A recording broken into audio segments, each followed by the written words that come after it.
Noong araw sa isang malayong bayan, may isang mapagbirong batang lalaking pastol.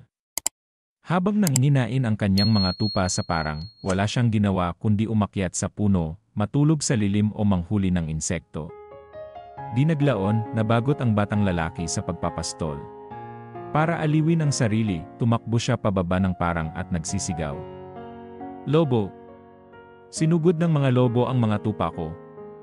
Agad na dinaluhan ng mga magsasaka sa di kalayuan ang batang pastol, ngunit laking dismaya nila nang wala silang makitang lobo. Aliw na pinagtawanan ng batang pastol ang mga tao. Galit na umalis na lamang ang mga magsasaka. Pagkaraan ng ilang araw ay nainip na naman ang batang pastol. Muli, tumakbo siya sa bukid at sumigaw na sumugod na naman ang mga lobo at nilalapa ang kanyang mga alaga. Totoong sinugod ng mga lobo ang aking mga tupa. Saklolo! Muli, dumalo ang mga tao, ngunit wala na naman silang nakitang lobo.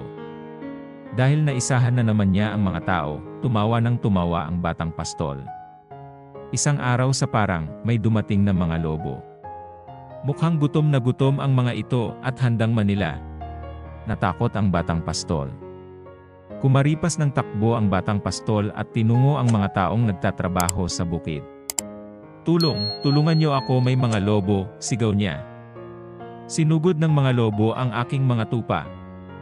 Sa pagkakataong ito, wala ni isang sumaklolo sa batang pastol. Nagpatuloy lamang ang mga magsasaka sa kanilang ginagawa. Alam nila, iisahan na naman sila ng pastol. Pagbalik niya sa parang ay nakita ng batang pastol na tangay na ng mga lobo ang lahat ng kanyang mga alaga. Nanlumo siya. Ngayon ay wala na siyang alagaang tupa. Ang aral sa kwentong ito, huwag magsinungaling, dahil kapag nagsabi ka ng totoo, wala nang maniniwala sa iyo. Maraming salamat po sa panunood. At samahan niyo po ako sa mga susunod pang kwento.